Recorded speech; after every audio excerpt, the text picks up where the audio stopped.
চারটে একাদশী প্রধান। কি কি? স্নান, উত্থান, পার্শ্ব, ভৈম। এই ভৈম একাদশী একটা প্রধান। যারা একাদশী ধরেন নাই, উত্থান থেকে অনেকে ধরে, কিন্তু আপনারা ভৈম একাদশী থেকে শুরু করুন। খুব ইম্পর্টেন্ট একাদশী, কিন্তু যারা করেন নাই তারা শুরু করুন। জীবনে আসতে একাদশী করতে শিখুন। যুক্তি কেন করবেন? কোম্পানিতে চাকরি করছেন, মেশিনগুলো সপ্তাহে একদিন করে রেস্ট থাকে, ছুটি থাকে। আমাদের এই যে মেশিন, এইদিকে এইদিকে এইদিকে, আমাদের যে মেশিন, এই মেশিনগুলোকে 7 দিনে ছুটি দিতে হবে না, 15 দিন একবার ছুটি দিন। তাও ছুটি দিচ্ছেন না, কাজ করাচ্ছেন। এই মেশিনটাকে যত কম দেবেন, এই মেশিন তত ভালো থাকবে। আর মেশিনের লোড বাড়াবেন তো মেশিন তাড়াতাড়ি হরিবোল হয়ে যাবে। তাকান আমার দিকে, খুব ভালোভাবে শুনে নেবেন। যারা ডাক্তারের কাছে যান ডায়েট করব বলে, কি খেলে ফিট থাকা যায় ডাক্তারবাবু?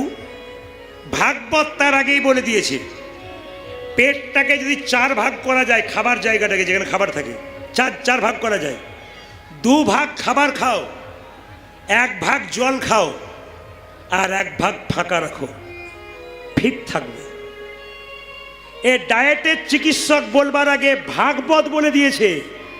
শরীরকে সুস্থ রাখতে গেলে তাকাবেন আমার দিকে, 4 ভাগের মধ্যে 2 ভাগ খাবার খান, 1 ভাগ জল খান, 1 ভাগ ফাঁকা রাখুন।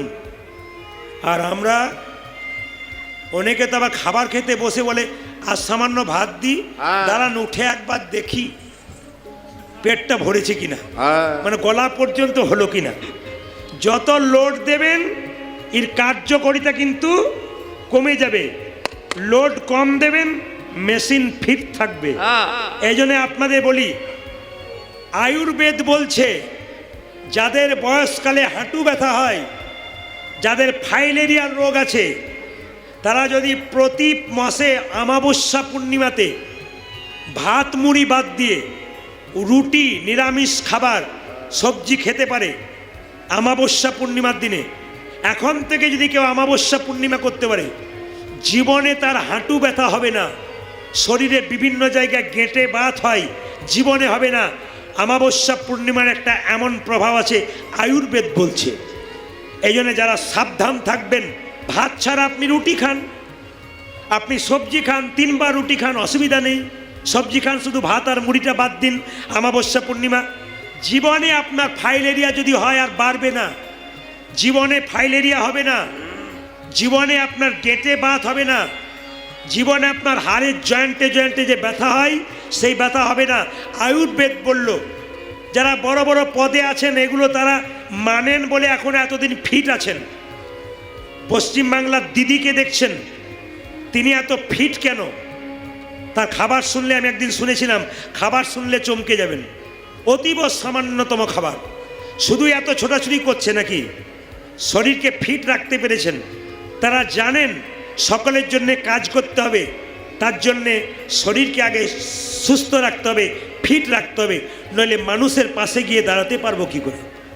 বড় বড় সিনেমার নায়ক নায়িকা যারা আছেন, তারা দেখবেন 45 বছর বয়স হয়ে গেছে, মনে হচ্ছে 30 বছর বয়স। কেন? ফিট। আপনাদের মতো এতটা খেয়ে নেয় না, নিয়ে এরকম মোটা হয়ে যায় না, হিসাবে খাই, ঠিক থাকে। আমি একাদশীর কথা বলে যাই। যদি কারো তীর্থস্থানে যাবার সময় নাই বা টাকা নাই, যদি একাদশী কেউ করতে পারে, সমস্ত তীর্থের ফল একাদশীর দিনেই লাভ হয়ে যায়। নিতাই গৌর হরি হরি। একাদশীর দিনে কি কি খাবেন না, যারা জানেন তারা তো জানেন, যারা জানেন না জানিয়ে দিয়ে যাই। ক্যামেরার মাধ্যমে শুনতে পাবে, ইউটিউবের মাধ্যমে বহু মানুষ। পঞ্চশস্য বারণ। কি কি?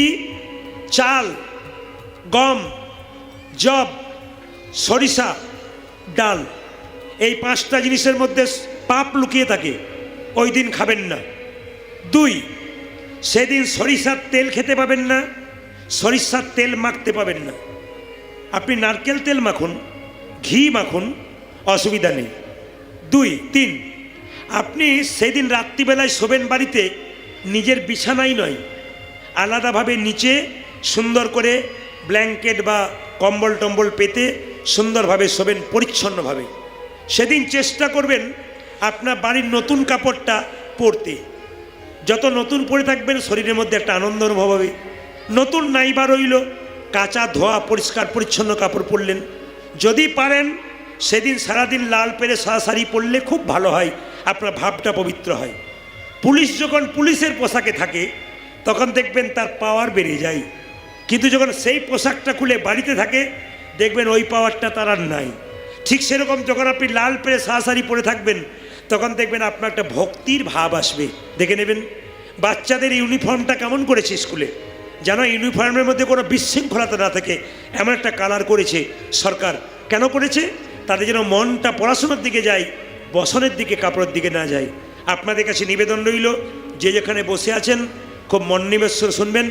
একাদশীর আগের দিনে ব্রাশ করে নেবেন রাত্রিবেলায়। কাল সকাল একাদশী, আজকে রাত্রিবেলায় ব্রাশ করবেন, আজকে জিভ ছুলে নেবেন। কেন না, যাতে ব্রাশ করবেন যে পেস্ট দিয়ে তার মধ্যে লবণ আছে, ওই লবণযুক্ত আপনার সকালবেলায় পেয়ে গেলে লবণ হয়ে যাবে আপনার। সন্দক লবণ খেতে পাবেন, এই লবণ খেতে পাবেন না। তাহলে এই লবণ মেশানো থাকে, তাহলে সেই লবণ আপনার চলবে না। জিভ ছুলতে গিয়ে জিভ যদি কেটে যায়, রক্তপাত হয়ে যায়, হবে না। এবার অনেকের প্রশ্ন থাকে, একাদশী বিধবা মেয়েরা করে, সধবা করে না, খালি এই প্রশ্ন আমাদের মধ্যে আসে কেন? অজুহাত, যে খেতে পারলেই বাঁচি। অনেকে আবার আমাকে জিজ্ঞেস করে, দাদা আপনি তো একাদশী কথা বলেছেন, কি কি খেতে পাই বলুন তো। মানে খাবার কথাটা আগে জিজ্ঞেস করছে আর কি কি খেতে পাই। এ আমার আশ্চর্য, যে কি কি খেতে পাই ওটা বলুন তো, বাস, আর কিছু দরকার নেই। তাকাবেন আমার দিকে। একাদশীর দিনে যত কম খাবেন তত ভালো। 8 থেকে 80 বছর পর্যন্ত সবাই একাদশী করতে পারেন। কত বললাম? 8 থেকে 80 বছর পর্যন্ত। মায়েরা 4 দিন শরীর খারাপ থাকে, সেই সময় কি একাদশী করতে পারেন? শাস্ত্র বলল 100% করতে পারেন, কারো কথা শুনবেন না, সেই অবস্থাতে করবেন। ওটা প্রকৃতি, ওটা নিয়ম, আপনি আচার করুন। 3, অনেকে প্রশ্ন করে, আমরা অসুস্থ আছি বাবা, একাদশী করব, ওদিন ওষুধ খেতে হয়, প্রতিদিন ওষুধ খেতে পাবো? হ্যাঁ, যদি আপনি অসুস্থ থাকেন, একাদশী করেন, আপনি ওষুধ খান, তবে একাদশী করুন। একাদশীর নিয়ম কি? যদি কেউ নির্জলা করতে পারেন, উত্তম একাদশী, সবচাইতে ভালো। সবার পক্ষে সম্ভব নয়, পণ্ডিতরা বিচার করে দিয়েছেন।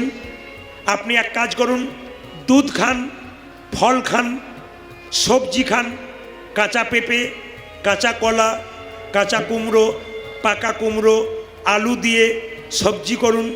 আপনি সবজি পাচ্ছেন, আপনি ফল পাচ্ছেন, আপনি দুধ পাচ্ছেন। সারাদিন আবার কি দরকার আছে? মুসলিম সমাজে 30 দিনে 30টা রোজা রাখা হয়। ওদের দিকে জিজ্ঞেস করবেন, ভোর 4টা থেকে সন্ধে 6টা পর্যন্ত থুতু পর্যন্ত গেলে না। 30টা দিন এত কষ্ট করতে পারে, আর আমরা 15 দিন পরে যদি একটা একাদশী করব, এত খাবারের কথা ভাববো কেন? আমাদের মাথায় রাখতে হবে, একাদশী করবেন। ভৈমা একাদশী আসছে, আপনারা যারা করেন না তারা সবাই শুরু করবেন। বাচ্চাদের করান, আপনি করান, করুন, স্বামীকে করান, দেখবেন বিশেষ বিশেষ উপকার আপনাদের আসছে এবং আসবে। আচ্ছা মায়েরা, পাঁঠা বলি দেখেছেন মন্দিরে? যখন বাঁধা থাকে কিচ্ছু হয় না, যখন তাকে স্নান করায় তখন কিছু হয় না, যখন সিঁদুরটা লাগিয়ে দেয় মায়ের, মাথাটা নিচু করে দেয়, ও বুঝে নেয় আমি আজ সেবায় লাগলাম। যারা কীর্তন শুনছেন তাদের কাছে নিবেদন, মা কালীর মন্দিরে পাঁঠা বলি নয়। হিন্দু সনাতন ধর্ম বলছে পাঁঠা বলি যারা করে নিজেদের রসনা তৃপ্তির জন্যে করে, ছাগল বলি কোনোদিন নয়। যদি হয় তাহলে আমাকে উত্তর দিন। মা কালী হলো জগৎজননী। আমার মা, আপনার মা, ছাগলের মা, বিড়ালের মা, কুকুরের মা। তিনি যদি জগৎজননী হন তাহলে ছাগলের মা। মা হয়ে কখনো সন্তানের রক্ত কেউ পান করতে পারে? কতগুলো ভুল ধারণা নিয়ে আমরা বসে আছি। ছাগ বলি, ছাগ মানে ষড়রিপু, কাম, ক্রোধ, লোভ, মোহ, মদ, আশ্চর্য, এগুলো বলি দিতে হয়। এই জন্য মা কালীর মন্দিরে ছাগল বলি নয়। মা কালীর মন্দিরে কোন বলি? আমাদের ষড়রিপুকে বলি দাও। এই জন্যে মা বলি নয়, বলি কথার অর্থ হচ্ছে কি নিবেদন করা, আত্মনিবেদন করা, নিজেকে মায়ের চরণে নিবেদন করা। ওই জন্য মায়েরা যারা কীর্তন শুনছেন, দাদা ভাইরা যারা তখন ধরে কীর্তন শুনলেন, সংসারে অশান্তি আসতে পারে, সংসার তো ওই নিয়ে সুখ আর দুঃখ নেই। এক দরজায় সুখ দাঁড়িয়ে আছে, এক জায়গায় দুঃখ দুঃখ দাঁড়িয়ে আছে। রাত্রি পেরোলে যেমন দিন, দিন পেরোলে রাত্রি, ঠিক সেরকম এক দরজায় দুঃখ, এক জায়গায় সুখ। সুখ দুঃখ নিয়ে কিন্তু সংসার। আপনি যখন খুব সুখ পাচ্ছেন তখন তৈরি হয়ে থাকুন, আপনার দুঃখ কিন্তু আপনার সামনে দাঁড়িয়ে আসছে। যখনই দেখবেন আপনার শরীর সংসারে সুখ এসছে, তখন বুঝবেন দুঃখ কিন্তু দরজায় দাঁড়িয়ে আছে। তার জন্য ভয় খেয়ে যাবেন না। কেন? হে গোবিন্দ, এই জায়গাটা দুঃখালয়, দুঃখেরই আলয়, দুঃখ সহ্য করার মতো ক্ষমতা আমায় দাও, তাহলে আমি ভালো। দুঃখ সহ্য করতে হবে। কুন্তী যেমন কৃষ্ণকে বলেছিল, কৃষ্ণ তোর কাছে একটা জিনিস চাই, কি? সারা জীবন যেন কৃষ্ণ বলে কাঁদতে পারি, আমি যেন দুঃখ পাই। ওই যে পিসি এত লোকে সুখ পাই, তুমি দুঃখ চাইছো কেন? বলছে দুঃখ চাইছি এই জন্যে, দুঃখ পেলেই তো তোকে মনে রাখবো, সুখ পেলেই তো তোকে ভুলে যাবো। ওই জন্য আমাকে দুঃখ দে বাবা, যত দুঃখ দিবি তত কৃষ্ণ মনে রাখতে পারবো। ওই জন্য আপনাদের কাছে একটা কথা বলতে চাই, মানুষের মনে কোনো দুঃখ থাকলে, মেয়েদের মনে কোনো দুঃখ থাকলে, সংসারে কোনো যন্ত্রণা থাকলে, আমি প্রত্যেকটি পরিবারের মেয়েদেরকে, মায়েদেরকে, প্রত্যেকটি দিদিকে, বোনকে একটা কথা বলে যাব, আপনাদের মনের কথা পাড়া প্রতিবেশীকে বলবেন না, ওরা আপনার দুঃখ ছড়িয়ে দেবে। মনের দুঃখ আপনার দু জায়গায় বলবেন, একটা গুরুচরণে, একটি গোবিন্দচরণে। গুরু হলো বাবার মতো, মনের কথা আপনাকে সুন্দর করে বলে দেবে, আর গুরু হলো বাবার মতো, আর যিনি গোবিন্দ তার মন্দিরে গিয়ে বলবেন, তাহলে গোবিন্দ কিন্তু আপনার মনের কথা শুনবে। তবে আপনাদের একটা ছোট্ট করে বলে যায়, গুরু মন্ত্র আপনারা সবাই নিয়েছেন, কিন্তু গুরু করবেন যাকে তাকে গুরু করবেন না, গুরু করবেন পাকা বেছে বেছে। গুরু মন্ত্র যখন আপনি নেবেন, সৌমুনি মুনির কাছে কিন্তু গুরু মন্ত্র নিল, কে নিল? না, ওই বিল্লমঙ্গল নিল। বলে বিল্লমঙ্গল বললো তোর আসল গুরু কিন্তু চিন্তা, সৌমিনী মুনি বললো তোর আসল গুরু কিন্তু চিন্তামণি, সে তোকে বৃন্দাবনে পাঠিয়েছে, কিন্তু তোকে মন্ত্র নিতে হবে, নাহলে শুদ্ধ হবে না। আপনারা মন্ত্র নেন, কিন্তু শুনে নিন, গুরু যেন এরকম না হয়। গুরু যখন আপনাকে মন্ত্র দিল, সম্পর্ক কি হলো বলুন তো, একজন বলতে পারবেন? ছেলে আর চলুন, ছেলে আর বাবা। আর মেয়েকে মন্ত্র দিলে মেয়ে এবং বাবা। কিন্তু কোনো কোনো গুরু দেখবেন এসে বলে, এই তোদের বাড়িতে এলাম, তোর হাতে খাবো না। বলে কেন? আমি মন্ত্র নিলাম, আমার হাতে খাবেন না কেন? তোর এখন আচার শিখিস না। তখন মেয়েটি প্রশ্ন করছে, গুরুর চাইতে কিন্তু শিষ্য খুব চালাক। মেয়ে প্রশ্ন করছে, আচ্ছা বাবা, আপনি আমাকে মন্ত্র দিলেন, আমি আপনার মেয়ে, তা আপনি আপনার বাড়িতে আপনার মেয়ে হাতে খান না? বলে খাই। তাহলে আমার হাতে খাবেন না কেন? আমি মন্ত্র নিয়েছি, আপনার শিষ্যা। যিনি এরকম বলবে তোর হাতে খাবো না, বুঝবেন তার কিন্তু গন্ডগোল আছে। গুরু শিষ্যকে মন্ত্র দেওয়ার পর পবিত্র হয়ে গেল, তার হাতে খাবে। কিন্তু জিজ্ঞেস করছে তোর হাতে জল খাবো না, শিষ্য খুব চালাক, সে বলছে আচ্ছা তাহলে যদি এই যে আমার হাতে যদি জল না খাবে, তাহলে মিনারেলস ওয়াটারের বোতল এক বোতল এনে দিই, খান। বলছে কোনো অসুবিধা নাই। আচ্ছা বলুন তো বাবা, শিষ্য জিজ্ঞেস করছে মিনারেলস ওয়াটারে যে জলটা ভরেছে, সে কোন জাতের লোক আপনি কি করে জানলেন?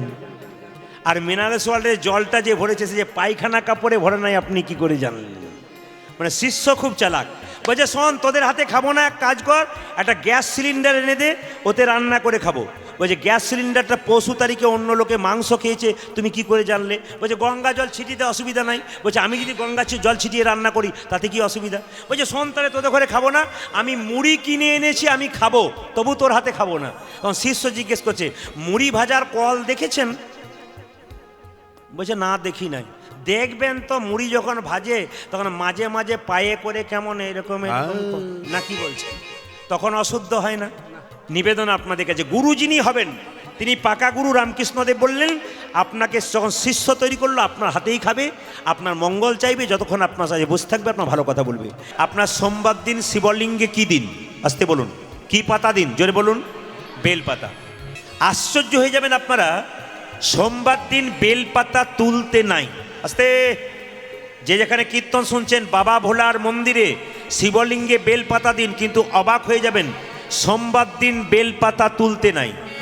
সোমবার দিন বেলপাতা তুলে বাবার শিবলিঙ্গে দিলে মহা অপরাধ হয়। তাহলে আপনি বলবেন তুলব কবে?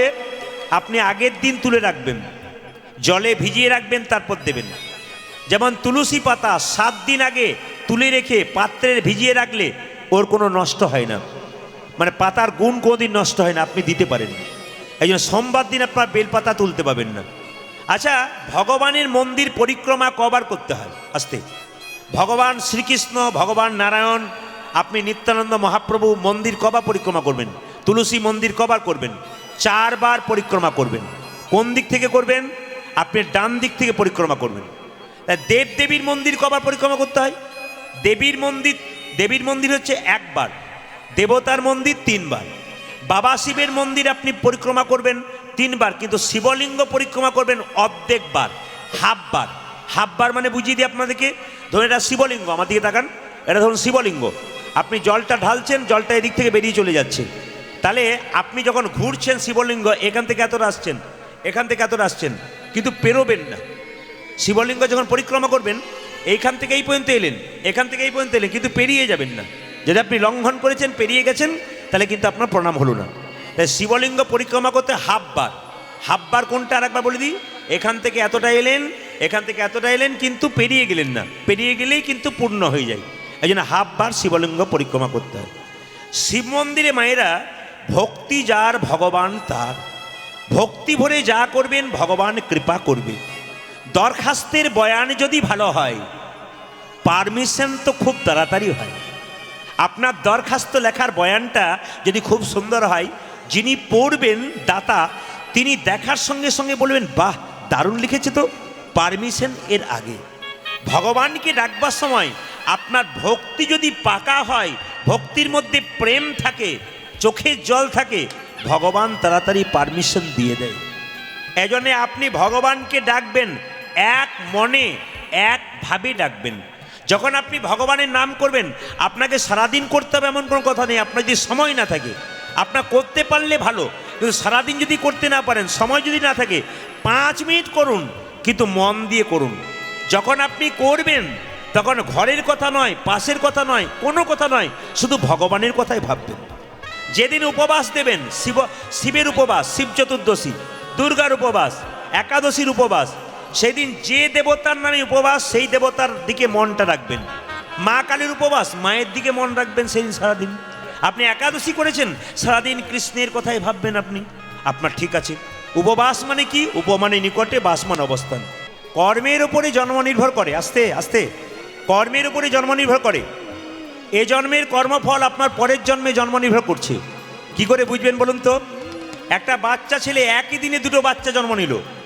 একটা ছেলে বড় লোকের বাড়িতে সোনার চামচ মুখে দিয়ে জন্ম নিল, আবার ওই দিনে একটা ছেলে জন্ম নিল ভিখারির বাড়িতে, একটু খাবার ভালো পেল না। তাহলে দুটো ছেলে দুরকম জন্ম হলো কেন? আপনাদের মনে প্রশ্ন জাগে না? এই খাতড়া গ্রামে এমনও তো হতে পারে, একটা ছেলে জন্ম নিল বিরাট বড় লোকের বাড়িতে একই দিনে, আবার ওই দিনে একটা একবার গরিবের বাড়িতে বাচ্চা জন্ম নিল। তাহলে কর্ম কিছু ভালো মন্দ ছিল, পূর্বজন্মের কর্মের উপরে এ জন্মে জন্ম নির্ভর করলো। এইবারে এই জন্মে আপনি যেমন কর্ম করবেন, পরের জন্মে আপনার সেরকম জন্ম নির্ভর করবে। তো বাচ্চা জন্ম নেবার পর বিধি লিখে দিল তোর কি কি হবে। বাচ্চা জন্ম নিলে বিধি লিখে দেয় কপালে কি কি আছে। তবে একটা কথা বলে রাখি, বাচ্চা জন্ম নেবার পর মায়েরা আপনাদের খাতড়াতে এসে একটা ভালো জিনিস শুনলাম, সেটা কি বলুন তো? হাত বাড়ালেই নেবে না। বাচ্চা আপনাদের খাতড়াতে এলে একটা ভালো জিনিস শুনলাম। কি শুনলাম বলুন তো? এখানে কোনো মাতাল নাই। না না, এখানে কেউ মদ খায় না। মায়েরা বলছে দেখবেন, রাত হলে দেখবেন কেমন পার্টি আছে। এখানে কেউ মদ টদ খায় না। এখানে যে খায় না তার প্রমাণ আমি প্রথমে এসেই বুঝতে পেরেছি। একজন বলছে আপনি এইখানটাতে শুয়ে পড়ুন, রাত্রিবেলায় আপনার অন্য জায়গায় ব্যবস্থা করে দেবো। তখন আমি বুঝে নিলাম পার্টি সব জায়গাতেই আছে আর কি, কোনো জায়গাতে বাদ নেই, শুধু এখানে নেই। এই দিকে তাকান। তবে যারা মদ খাচ্ছে তাদেরকে বলবেন ছেলেগুলো মদ খাচ্ছে কেন। আস্তে, বাচ্চা ছেলে জন্ম নেবার পর কিছু মনে করবেন না, এখনকার মা বাবা দুজনেরই চাকরির দরকার হয় না, কি বলছেন? সংসারে অনেক কিছু দরকার হয়, তো মা বাবা দুজনের চাকরির দরকার হয়। এই জন্যে ছেলেকে বাড়িতে রেখে কাজের মেয়েকে বলে দিদি এ বোতলের দুধটা তোমাকে দিলাম, ওই বোতলের দুধটা দিও, আমি বিকালবেলায় চাকরি থেকে এসে বুকের দুধ দেব। তো ছেলে ওই যে ছোট থেকে বোতল ধরতে শিখলো, বড়তে আর বোতল ভুলতে পারলো না, এই জন্যে বোতল ধরে আর কি, না যারা ধরছে আর কি। এইদিকে তাকাবেন। শুধু তাই নয়, বাচ্চা বড় হলে, ছেলে বড় হলে মা বাবাকে খুব যত্ন করে খেতে দেয়। জোরে বলুন হ্যাঁ না না। এরা বলছে না, মানে সব জায়গাতে পার্টি আছে আর কি। কেন খেতে দেয় না বলুন তো? বাচ্চা সিগন্যাল দিয়ে দেয় যে মা বাবাকে দেবে না। তার প্রমাণ দেখুন, আমার দিকে তাকালেই বুঝবেন বড় বাস্তব কীর্তন। সত্য কিনা হাত তুলে বলবেন, মিথ্যা না সত্য। বাচ্চাকে কোলে নিয়ে মা কি বলে, খোকা তুই বড় হবি। তখন বাচ্চা পা দোলায় না হাত দোলায় বলুন তো? পা দোলায় হব মা। দেখবেন পা দোলায়। তুই বড় পড়াশুনো করবি, করব মা। তুই চাকরি করবি, করব মা। তারপর তোর বিয়ে দেবো, হ্যাঁ বলতে হবে না। তারপর তুই বড় হবি, আমি বুড়ো হব, বলে হ্যাঁ হবে। তোমার হাতে তোর হাতে আমি খাবো, তুই বসে বসে আমায় খাওয়াবি। বাচ্চা তখন পা নড়িয়ে বলে সেটি হবে না। এ কিন্তু সিগন্যাল আগে থেকে দিয়েই দেয়। আপনি কি ভাবছেন পাবেন নাকি? ও তো দিয়ে দিয়েছে সিগন্যাল। তবে ছেলে যদি ছেলের মতো তৈরি করতে পারেন তাহলে আপনি পাবেন, সেটা একটু পরে বুঝিয়ে দেবো। সবার কাছে অনুরোধ হলো এই জায়গাটি দর্শন করবেন। বিল্লমঙ্গল ঢুকলো, অহল্যা দরজা খুলে দিল। অহল্যা স্বামী বলল, কি ব্যাপার, তুমি ঢুকে গেলে কেন? কি চাও ব্রাহ্মণ? সেবা চাই। আসলে বিল্লমঙ্গলে মনে কি ইচ্ছা বলুন তো? এই চিন্তা, তুমি আমায় ত্যাগ করলে কি হবে? তোমার চাইতে সুন্দরী রমণী পেয়ে গেছি। কাকে? অহল্যাকে। এর কাছে যাব, সেবা গ্রহণ করব, দক্ষিণাস্বরূপ এই মেয়েটাকে চেয়ে বসবো। কু মনোভাব নিয়ে গেল। যখনই দরজায় গিয়েছে ভিক্ষা দাও, তখন মেয়েটি কী করেছে? বাড়ির ভেতরে ঢুকে গেছে মা। অহল্যার স্বামী বণিক বলে উঠলো, এই যে এই যে এই যে বৈষ্ণব যার বাড়িতে আসে, যে বাড়িতে না হয় বৈষ্ণব সেবন, তার বাড়ি হয় শ্মশান সমান। তুমি এক কাজ করো, বৈষ্ণবকে সেবা দাও। মাইলা অহল্যা, সবাই তাকান আমার দিকে, অহল্যা রন্ধন তৈরি করে বিল্লমঙ্গলকে খেতে দিতে গেল। বিল্লমঙ্গল যখন সেবা করল, বলল, তুমি আমাকে দক্ষিণা দাও। ওগো বণিক। বণিক বলল, কি দক্ষিণা চাও? বলে, এই দক্ষিণা চাই, তুমি যা বলবো তাই দেবে। বলে, হ্যাঁ তুমি যা চাইবে তাই দেব। বিল্লমঙ্গল সুযোগ পেয়ে গেল, দক্ষিণা যদি দেবে, আজ রাত্রিতে তোমার স্ত্রীকে সুন্দর করে সাজিয়ে আমার সেবায় লাগিয়ে দাও। না বলো না, বলো না, না বলো না, বলো না, ব্রাহ্মণ করে বলো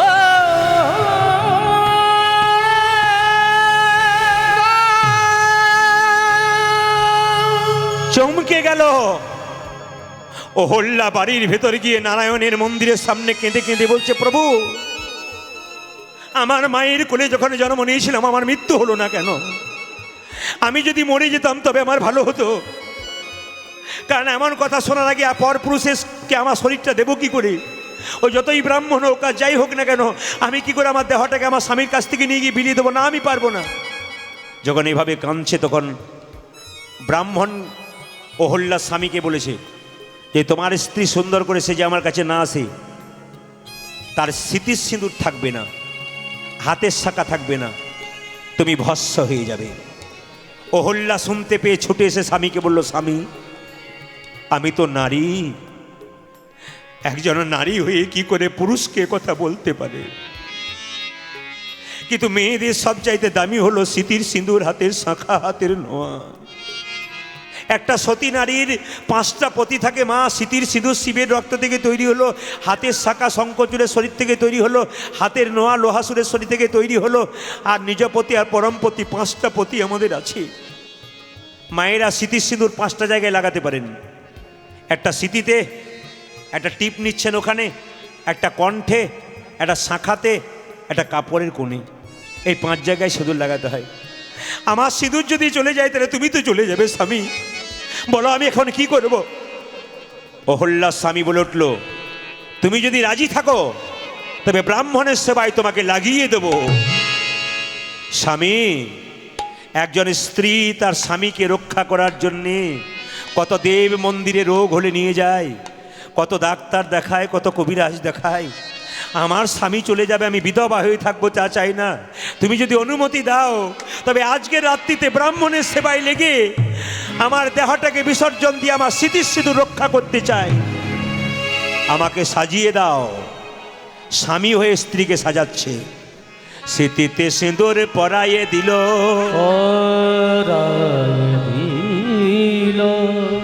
নয়নে কাজল পরালো, নয়নে কাজলে পরায়ে। সবাই অনুভব করবেন এই ঘটনা যদি আপনার জীবনে কোনোদিন হয়, আপনি কি করবেন? পরপুরুষের সেবা যদি আপনাকে লাগতে হয়, আপনার স্বামীকে রক্ষা করতে গেলে আপনি কি করবেন? অনুভব করবেন নিজে নিজে। অহল্যাকে সাজাচ্ছে তার স্বামী, স্মৃতিতে সিঁদুর পরাইয়ে দিল, পরায়ে নয়নে কাজলে পরালো, নয়নে কাজল পরায়ে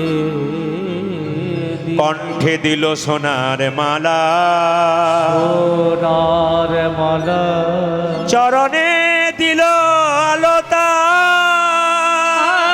আলতা মাথায় দিল ঘোমটা, মাথায় দিল ঘুমটা। মায়েরা, অহল্যাকে যখন তার স্বামী ব্রাহ্মণ বিল্বমঙ্গলের কাছে সেবায় প্রেম বিল্বমঙ্গলের সেবায় যখন লাগানোর জন্য নিয়ে যাচ্ছে, যেই না দরজার ভেতরে ঢুকিয়ে দিয়েছে অমনি চমকে গেল স্বামী।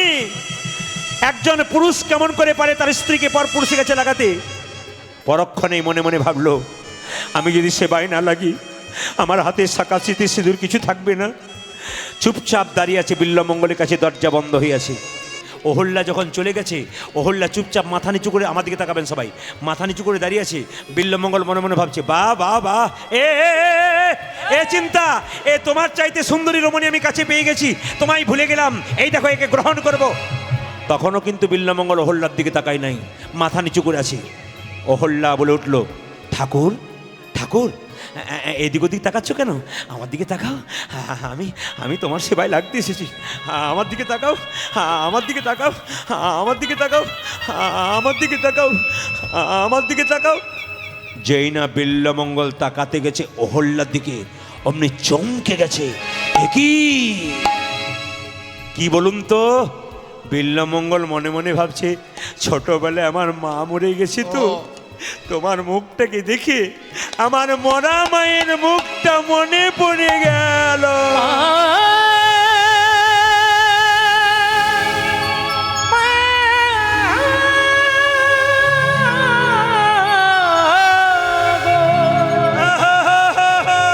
ও মা জননী, মা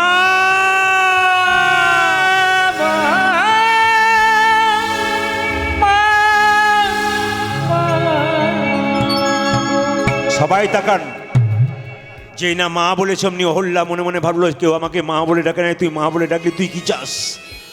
বিল্বমঙ্গল বলে উঠলো, দাও মা, দেবে যদি আমায় একটা জিনিস দাও, তোমার মাথার দুটো সোনার ক্লিপ রয়েছে কাঁটা, ওই দুটো দাও, ওই দুটো আমাকে দাও। যেই না দিয়েছে, মা বুঝতে পারে নাই। বিল্বমঙ্গল নয়নের কাছে নিয়ে গিয়ে বলল, ওরে নয়ন, তুই আমায় কৃষ্ণচরণ পেতে বাধা দিলি, এই দেখ আমার মায়ের সামনে এই নয়ন দুটো আমি অন্ধ করে দিলাম। কি মাগো তোমার চরণে সপে দিলাম আমার দুটি নয়ন তারা, তোমার চরণে সপে দিল আমার দুটি নয়ন। ও মাগো তোমার চরণে, উলধ্বনি উলধ্বনি।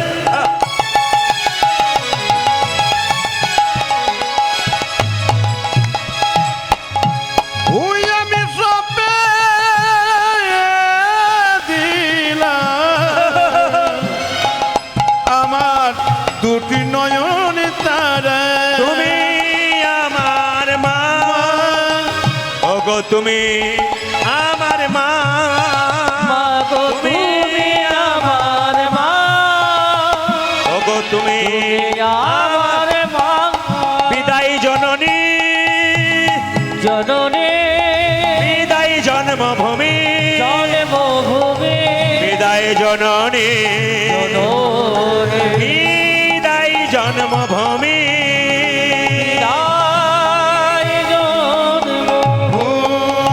ও মায়েরা, এইদিকে তাকান। ভক্ত যদি ভগবানকে ডাকে, ভগবান কেমনভাবে আসে দেখুন। ভগবান গোয়ালার বেশ ধারণ করে, বিল্বমঙ্গল অন্ধ হয়ে গেছে, তাকে বলে তুই খাবি? বলে হ্যাঁ খাবো। ভগবান কি করলেন? কাঁধে দধি দুগ্ধ নিয়ে আসছে, উলুধ্বনি। কাঁধে লইয়ে দধি ভাঙল, চলে আমার প্রাণ গোবিন্দ, নাচিয়া নাচি আমার কাঁধে লই দধি দধি ভাণ্ড, ভাণ্ড, চলে আমার প্রাণে গোবিন্দ, নাচি নাচি কাঁধে লইয়ে দধি ভাণ্ড, চলে আমার প্রাণ গোবিন্দ নাচিয়া নাচি